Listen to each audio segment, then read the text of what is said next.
죄와 사망 아래 있는 우리를 구원하시기 위해 세상에 오셨습니다. 예수님께서 세상에 오셔서 가장 먼저 복음을 전하신 땅은 유대 땅 갈릴리였죠. 그런데 예수님은 이 갈릴리에서 복음을 전하시는 가운데 이제 바리새인들과 안식일 문제 등 여러 가지 신앙 문제로 이제 충돌하시면서 갈증을 겪게 되십니다. 이로 인하여서 갈릴리 사람들은 바리새인 편에 서 있는 예수님을 경계하는 반예수파와 예수님을 적극적으로 지지하는 친예수파로 이렇게 양분되게 되죠. 예수님께서는 갈릴리에서 이제 복음을 전하신 후에 선교의 지병을 갈릴리 주변에 있는 이방 지역으로 확대해 나가십니다. 오늘 본문에도 보면은요, 예수님께서 이제 갈릴리에서 거라사 땅으로 가셔서 거기서 이제 군대 귀신 들린 사람을 고치시고 그를 전도자로 세우시고 돌아오는 모습이 소개되고 있습니다. 예수님께서 이렇게 거라사 선교를 성공적으로 마치고 돌아오자 갈릴리에서 이제 친예수파들이겠죠. 많은 무리들이 예수님을 환영하며 영접하게 됩니다.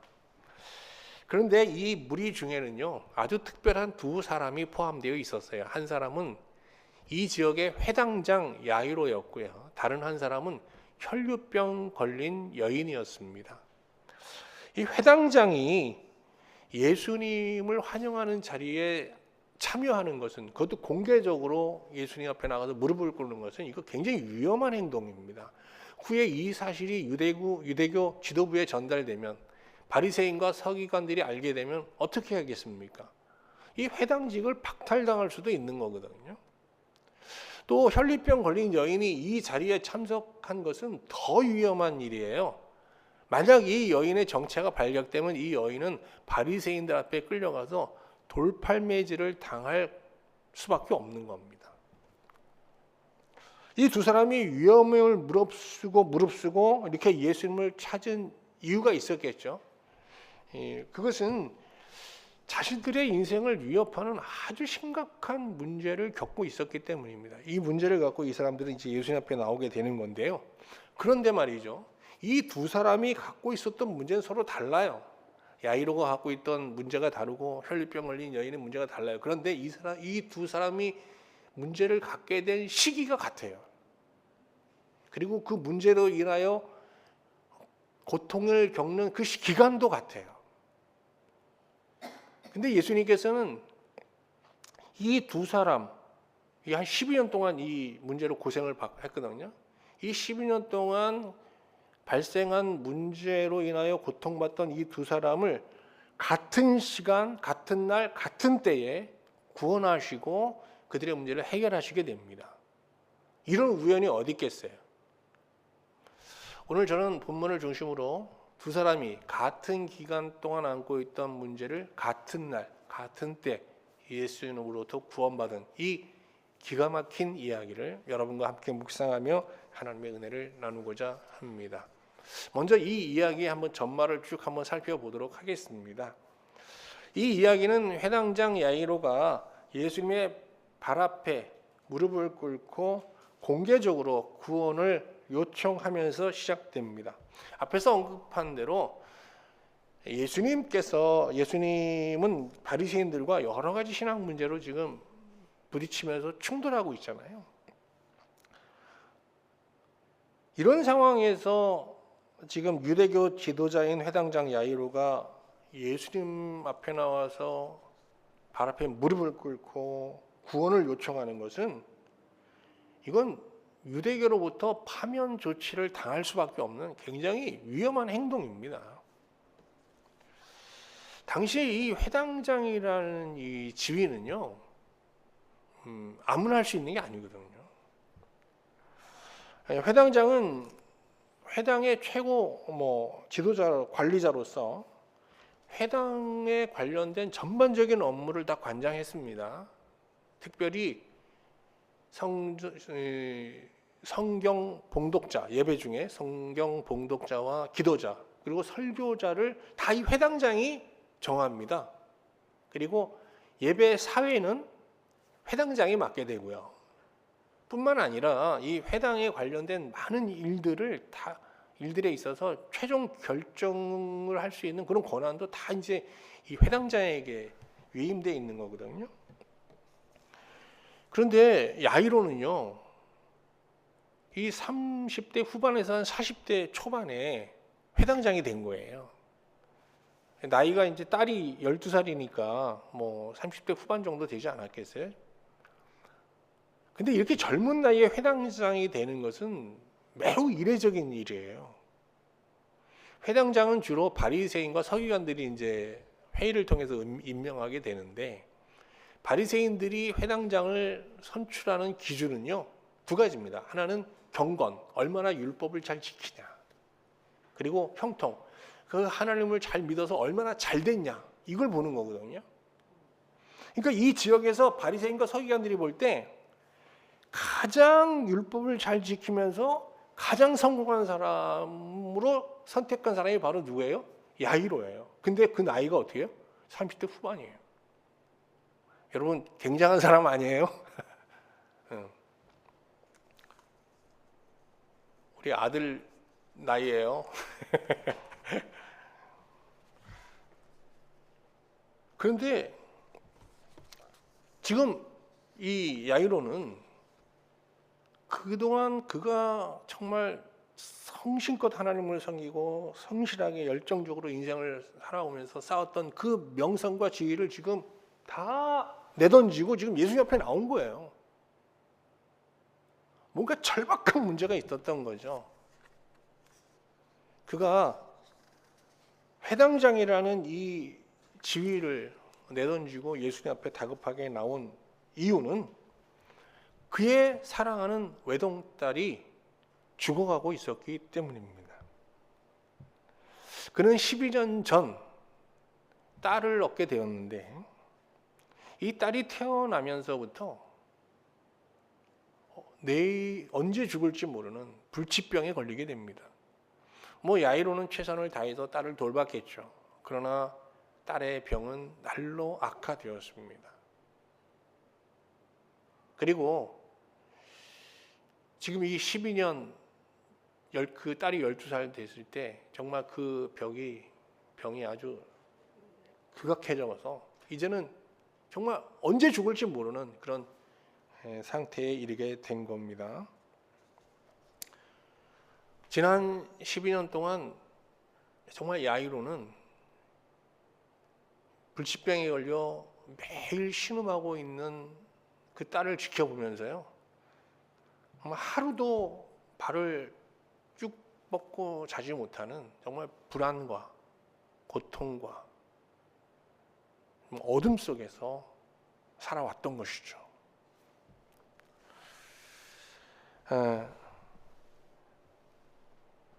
아무튼 예수님은 야이로가 회당장이라는 지위를 내려놓고 예수님 앞에 이 나온 행위를 믿음으로 보셨어요. 엄청난 큰 믿음으로 보셨어요. 그걸 믿음으로 보시면서 그의 요청대로 그의 딸을 구하고자 야이로의 집으로 향하게 됩니다. 그런데 예수님께서 야이로의 집으로 향하고 있을 때 한 여자가 예수님의 옷을 만지는 사건이 발생했습니다. 뭐 이게 대수로운 일 아니죠? 그럴 수 있잖아요. 그런데 예수님께서 갑자기 발걸음을 멈추시면서 누가 내 옷을 만졌다, 누가 만졌냐고 하면서 옷 만진 자를 찾으시는 거예요. 지금 시간이 급하잖아요. 응급 상황인데. 그래서 베드로가 만류합니다. 예수님, 뭐 그냥 그럴 수 있죠. 가시죠. 급합니다. 그랬더니 예수님께서 아니다. 내게 손댄 자가 여기 있다. 이것은 내게서 능력이 나간 줄을 내가 알미로라 하시면서 계속 여자를 찾는 거예요. 누군가를 찾는 거예요. 옷 만진 자를. 이때 예수님의 옷을 몰래 만졌던 이 혈류병 걸린 여자가 더 이상 자신의 한 행동을 숨길 수 없음을 알고 자신이 예수님의 옷을 만졌음을 이제 자백하게 됩니다. 그러자 예수님께서 그 여자에게 그 많은 예수님을 지금 따르고 있는 무리들을 향해서 왜 옷을 만졌는지, 옷을 만질 때 어떤 일이 일어났는지 간증하라는 거예요. 그래서 갑자기 여자가 얘한테 마이크가 넘어간 거야. 지금 야이로의 집에 가야 되는데. 이 여자 얘기를 좀 들어볼까요?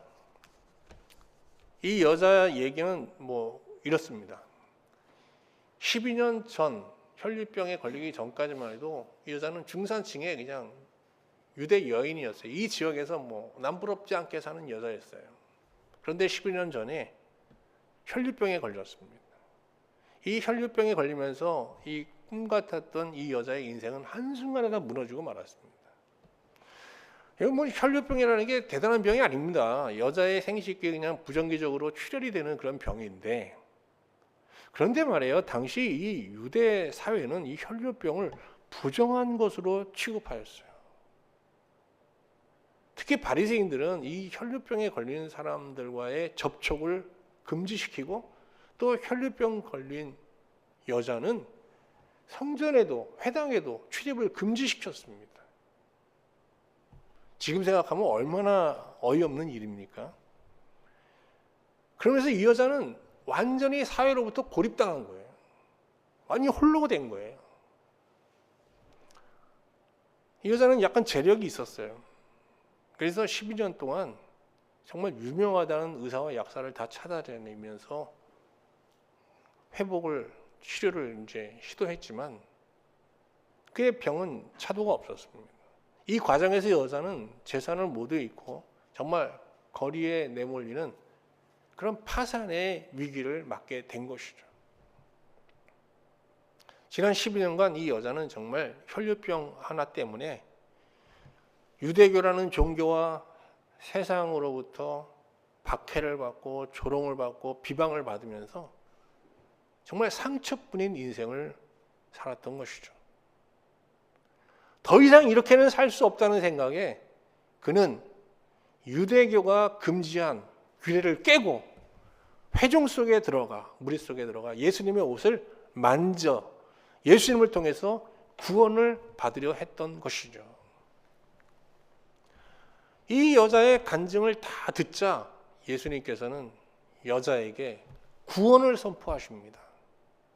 너 얼마나 억울했겠냐, 여자여, 이제 혈류병으로부터 자유하라. 너는 이제 하나님의 백성이 되었다 라고 선언하십니다.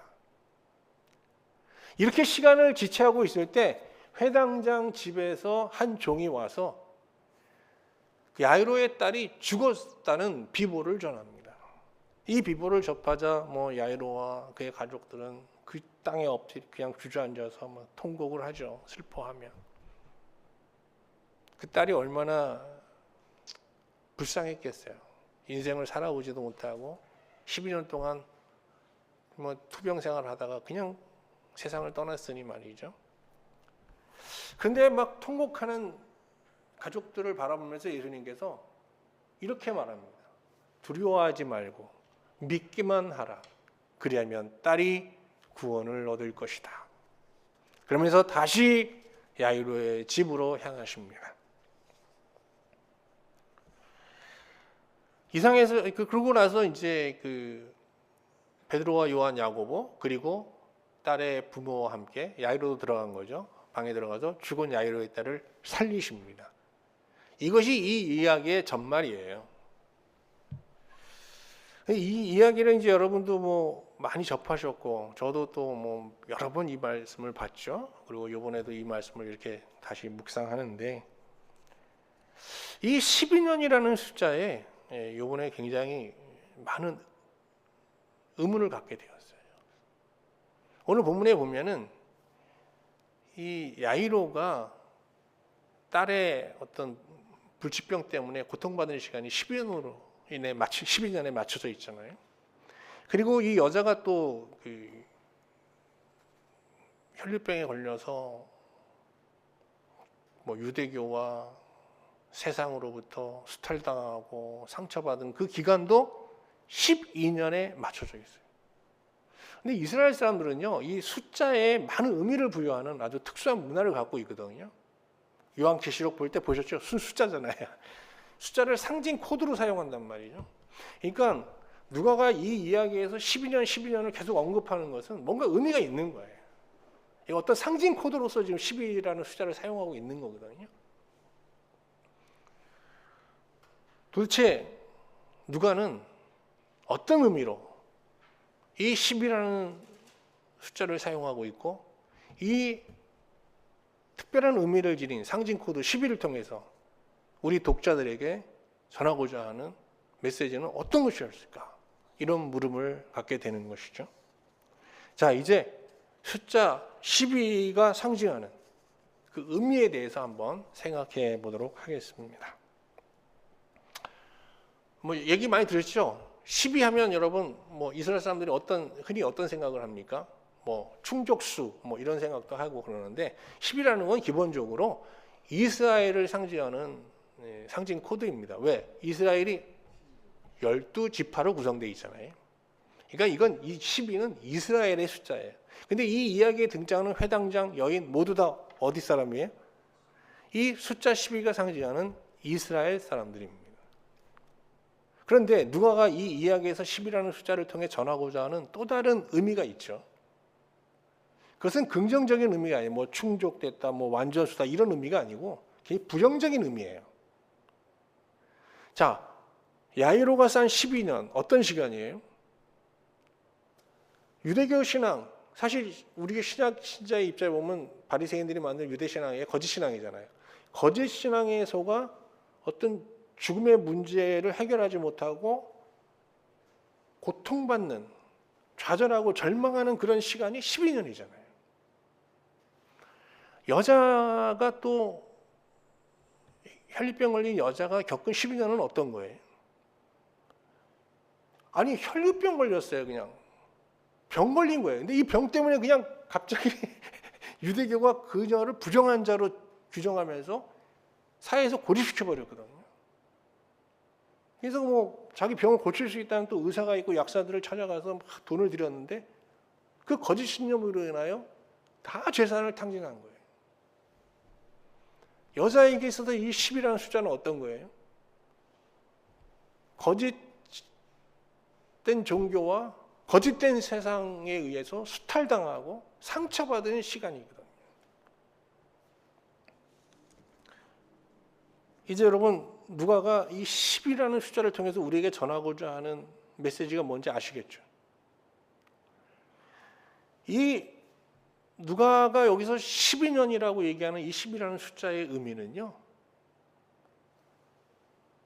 거짓 신념과 거짓 신앙에 속아 산 실패한 세월, 고통받은 세월, 헛되게 산 세월, 헛되게 산 인생 이런 걸 뜻하는 거예요. 아시겠죠? 그런데 말이에요. 예수님 당시 이스라엘은 600년 전 나라를 잃었거든요. 그래서 지금 열강의 지배를 받고 있어요.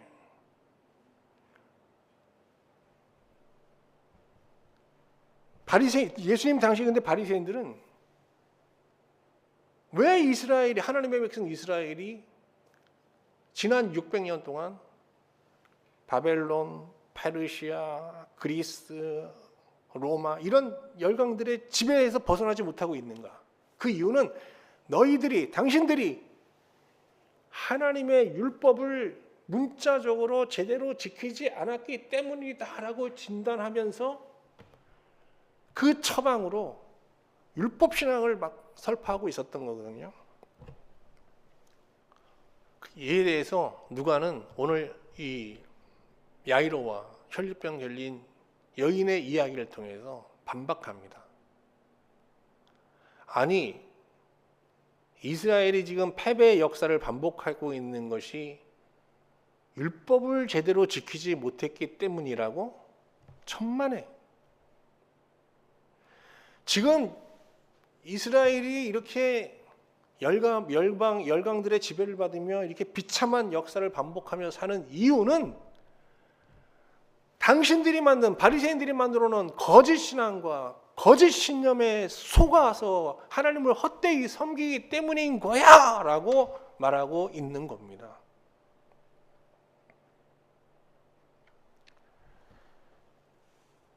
누가가 이 이야기에서 10이라는 숫자를 통해서 우리 독자들에게 궁극적으로 전하려는 메시지가 바로 여기에 있는 거예요. 자, 한번 우리가 이제 구약 성경을 한번 보세요. 구약 성경이 뭐예요? 이스라엘 역사잖아요. 근데 이스라엘 역사를 사실적으로 쓴 게 구약 성경이 아니에요. 구약 성경이라는 것은 이스라엘이 바벨론의 포로가 되어서 델아비브에 끌려가서 노예로 살면서 회고한 거거든요. 왜 우리가 이렇게 비참한 백성이 되었는가 보니까 우리가 잘못된 신앙으로, 거짓된 신앙으로, 왕들과 제사장들이 인위적으로 만들어놓은 왜곡된 신앙으로 하나님을 헛되이 섬기다가 이렇게 된 거라는 결론에 이르게 된 거예요. 그것을 기록해 놓은 책이 뭐예요? 구약 성경이에요. 그러니까 우리가 구약 성경을 보면서 우리가 믿었던 신앙, 이스라엘 사람들은 우리가 그동안 믿었던 신앙이 거짓된 신앙이구나. 여기서 깨어나야 되겠구나. 그리고 그것을 깨부수면서 참된 신앙으로 귀해야 되는 거거든요. 그런데 지금 예수님 당시에 이스라엘 백성들은요, 그런 성경을, 구약 성경을 눈앞에 펼쳐놓고서도 또다시 바리새인들이 만들어 놓은 그 신앙, 그들의 조상들이 정말 헛되게 하나님을 섬겼던 그 신앙을 지금 반복하면서 또 어떻게 해요? 실패의 역사를 반복하고 있는 거예요. 이에 누가는 거짓 신앙과 거짓 규례에 속아 하나님을 헛되이 섬기고 있는 이스라엘 백성들, 유대인들을 향해서 이 야이로와 여인처럼 이제 거짓 신앙에서 깨어나 믿음으로 그 모든 자기를 에워싸고 있는 이 강고한 거짓 신앙들을 파괴하고 부수고 예수님 앞에 나와 새로운 신앙, 참된 신앙 안에서 새로운 인생을 찾아야 한다라고 외치고 있는 것이죠. 그러면 지금부터 이 거짓 자신들을 에워싸고 있는 거짓 신앙과 거짓 신령을 깨부수고 예수 앞에 나온 이 야이로와 여인의 믿음에 대하여 살펴보도록 하겠습니다.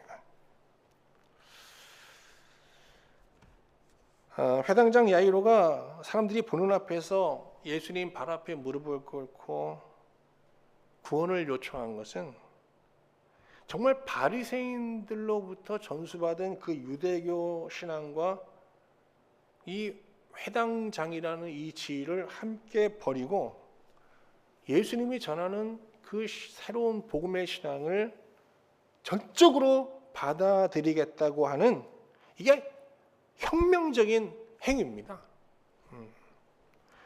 회당장 야이로에게 유대교의 어떤 교리, 규범, 전통적 신앙이라는 것은 야이로를 야이로로 만들어준 정말 강고한 성과 같은 것이잖아요. 그런데 정말 자기를 에워싸고 있는 이 콘크리트 벽과 같은 그런 강고한 이 유대교의 전통신앙, 바리새인들이 전수해주는 이 율법신앙을 깨부수고 지금 예수 옆에 나온 거거든요, 야이로가. 근데 이것은 인간의 힘으로 이걸 깰 수 있는 이 벽들이 아니에요. 이것은 콘크리트 옹벽을 맨손으로 깨려고 하는 시도와 같은 거거든요. 못 깨요, 사람이.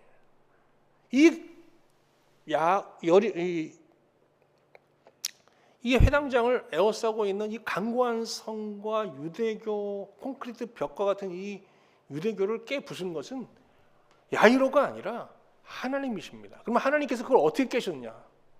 하나님은 딸의 죽음이라고 하는 극한 고난의 상황으로 야이로를 에워싸고 있는 이 철옹성과 같은 유대교 신앙을 파쇄하고 그를 예수님께 불러 구원하신 거예요. 야이로는 그의 사랑하는 딸이 죽어가는 그 현실 앞에서 유대교 신앙의 허구성을 깨닫고 이제 예수님 앞에 나와 예수님 앞에 진리의 신앙에 귀의하게 되는 거예요. 그러니까 우리의 믿음이라는 것은 우리가 그냥 믿음은 하나님의 선물이라고 그러잖아요. 왜 그런가 하면 우리가 믿음을 가질 수가 없어요. 왜? 우리를 둘러싸고 있는 많은 강고한 성들이 있거든요. 강고한 장애물들이 있어요. 근데 이걸 하나님께서 어떤 고난이라는 무기를 통해서 쇠망치로 이걸 깨부수는 거예요. 그럴 때 우리가 믿음을 얻게 되는 거예요. 그래서 하나님께서 고난을 통해서 우리를 에워싸고 있는 견고한 이런 거짓 신념, 거짓 신앙, 뭐 이런 세속적인 가치 이런 걸 빵 때리는 부술 때 그 부수는 하나님의 행위와 우리가 믿음을 갖고 있는 믿음으로 하나님의 이 참된 신앙에 귀의하는 이게 연결되어 있는 거예요. 한번 욥을 보세요. 욥도 이 야이로 회당장 야이로처럼 말이죠. 전통적인 신앙, 보상 신앙, 율법 신앙으로 하나님을 섬기던 사람이거든요. 그래서 어떻게 해요? 이 야이로처럼 정말 잘된 사람이잖아요. 그러니까 그를 에워싸고 있던 그 신앙의 벽이 얼마나 견고했겠어요. 그런데 하나님께서 이 욥을 에워싸고 있는 이 견고한 성과 같은 이 거짓 신앙을 어떻게 깨부셨어요? 고난으로. 어마어마한 고난으로 그것을 깨부쉈잖아요. 그때 어떻게 됐어요? 비로소 오랜 시간이 걸렸지만 욥이 비로소 그 깨지는 현장 앞에서 자기의 견고한 그 신앙들, 믿어오던 신앙들이 헛되다는 것을 하나하나 밝혀내고 깨부수고 하는 이 하나님의 이 놀라운 역사를 앞에서 결국 무릎 꿇고 티끌과 재의 자리에 앉아서 믿음을 갖게 되는 거예요.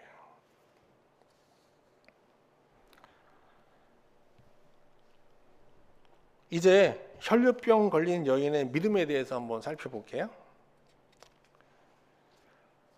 유대교는 관습적으로 여자가 월경 중일 때 회당 집회나 성전 제의에 참여하는 것을 금지시켰어요. 참 정말 법이라고 참 웃기는 법을 만든 거죠. 월경 자체를 부정한 것으로 본 거예요. 그런데 여자가 혈류병에 걸려 계속 월경을 하면 이 여자는 부정한 여자로 간주돼요. 유대교 공동체에서 병이 완치될 때까지 퇴출되게 되는 거예요. 뿐만 아니라 혈류병 걸린 여인은 사람이 많이 모이는 곳에 가면 안 되고 그들과 접촉해서도 안 됩니다.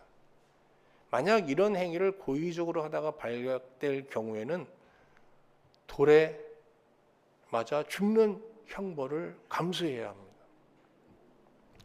그런데 오늘 본문에 보면은요, 혈류병 걸린 여인은 유대교에서 규정한 이런 속박과 제약을 무시하고 지금 군중 속에 들어왔잖아요.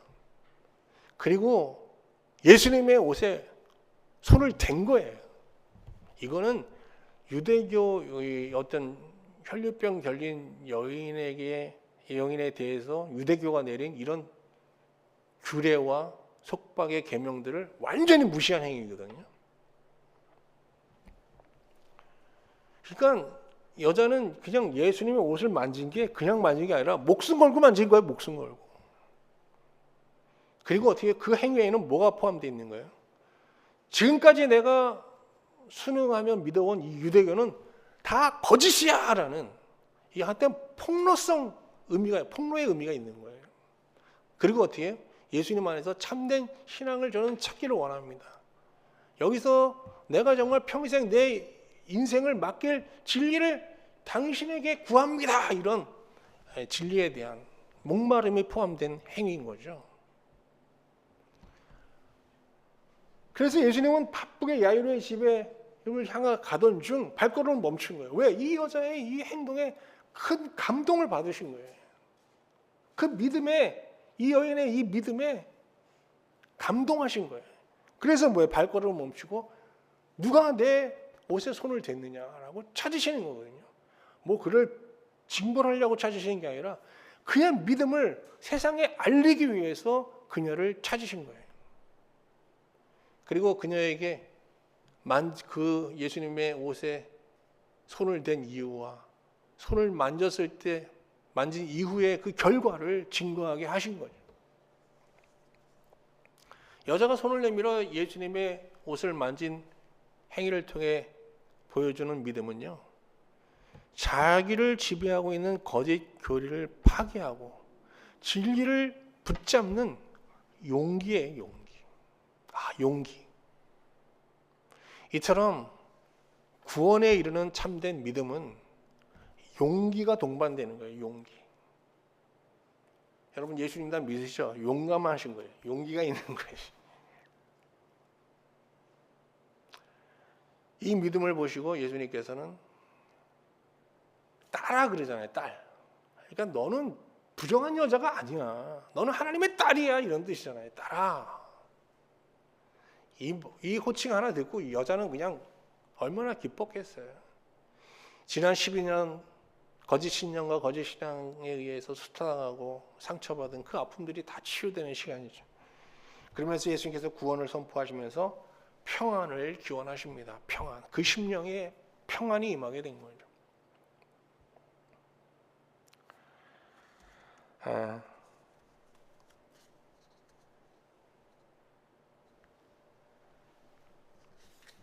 그런데 이 여자의 이 믿음이라는 게 예수님의 옷에 손을 대는 용기의 믿음만 있었던 게 아니라 이 하나님 앞에서 이 떠는 믿음을 보여주는데요. 한번 확인해 볼까요? 8장 47절 한번 보세요.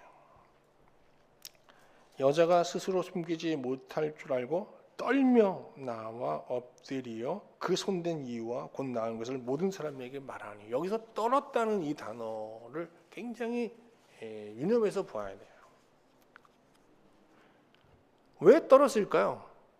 일단 우리는 자기 은밀하게 행한 이 여자의 행위가 들켰기 때문에 떨렸다 이렇게 볼 수도 있겠는데요.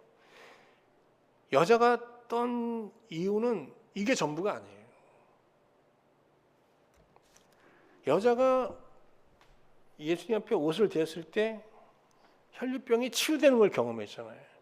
그러니까 옷을 대는 순간에 이분이 정말 내가 생각했던 대로 이분은 정말 하나님이고 하나님이 보내신 하나님의 아들이구나라는 확신이 있는 거예요. 그러니까 그거 예수님이 그때부터 뭘 보는 거예요? 하나님으로 보이는 거예요. 그래서 이 떨림에는 뭐가 포함되어 있는가 하면 뭔가 자기의 행위가 들키는 데서 오는 그런 두려움의 떨림이 아니라 하나님의 현존 앞에서, 창조주 앞에서, 절대자 앞에서 피조물인 인간이 경험하게 되는, 너무 크신 분 앞에서 너무 비천한 자신이 이렇게 서 있을 때 오는 그냥 경외의 떨림인 거거든요. 경외의 떨림.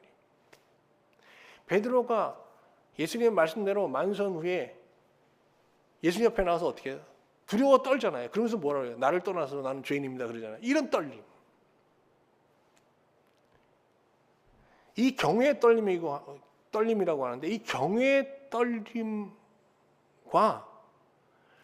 예수님의 구원은 바로 맞닿아 있는 거예요. 이렇게 떨 때 어떻게 해요? 구원이 임해요. 베드로가 떨 때 어떻게 했어요? 두려워하지 말라, 무서워하지 말라, 나를 따르라 그러잖아요. 여자가 떨 때 어떻게 했어요? 예수님께서 따라, 내 믿음이 너를 구원하였다라고 하면서 구원을 선포하셨어요. 그래서 우리의 믿음은 용기 있는 믿음도 필요하고 하나님 예수님 앞에 나가서 엎드리는 믿음도 있어야 되지만 그 믿음은 어디까지 가야 되냐? 하나님의 현존 앞에서 떠는 경외의 두려움, 하나님 앞에서 떠는 믿음에까지 나아가야 되는 거예요. 그래야 우리의 믿음이 구원으로 연결되는 것이죠. 여인이 혈류병으로 당하는 이 괴로움은 하나님과 분리된 아담의 실존을 갖고 있는 모든 인생들이 다 겪는 고통입니다.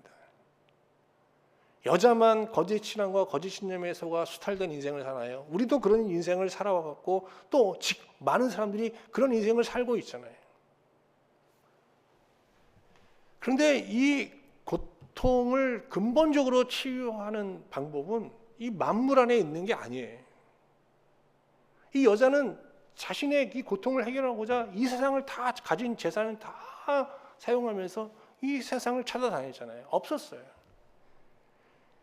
그의 그 고통을 근원적으로 해결해주고 치료해 주실 분은 바로 하나님 자체였던 거예요. 그래서 그녀는 예수님 앞에 나가 예수님께 손을 내민 거예요. 만물 위에서 오신 예수 그리스도, 영원이신 그분은 언제든지 이 땅에 오셔서 우리가 예수님 믿을 때 현재가 되시는 거잖아요. 바로 그분 안에 우리가 겪는 이 인생의 문제, 이 고통의 문제를 근본적으로 해결할 수 있는 해결책이 바로 그 안에 있는 거예요.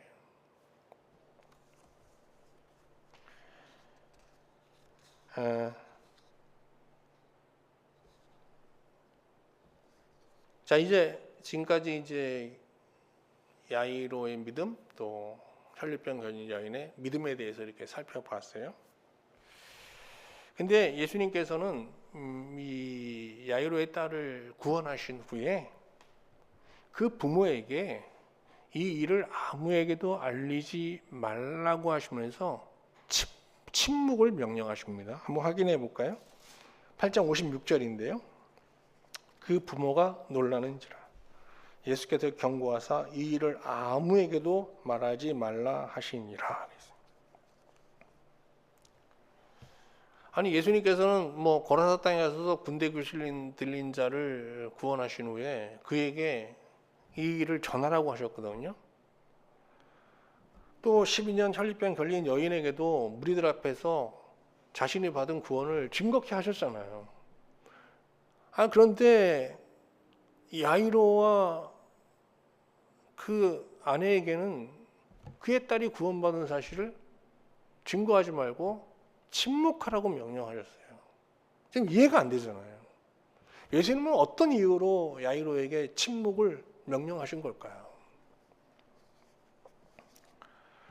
이에 그 브레데라는 신학자가 아주 놀라운 답변을 합니다. 그의 주석서에서.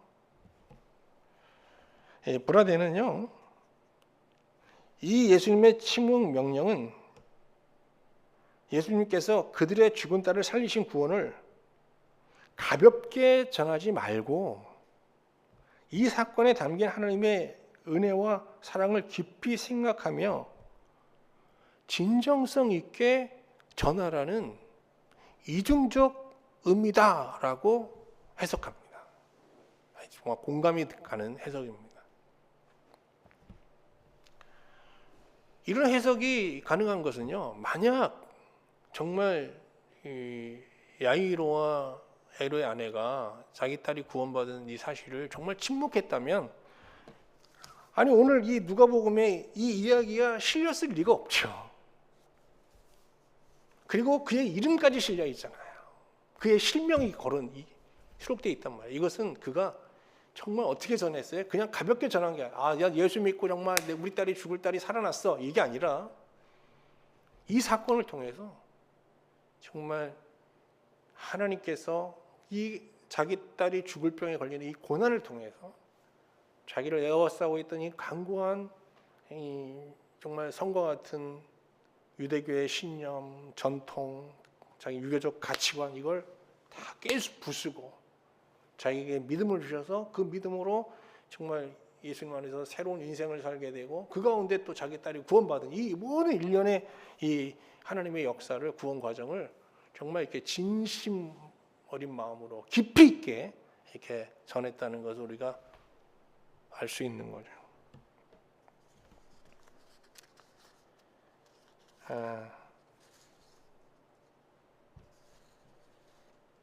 이제 말씀을 마치겠습니다.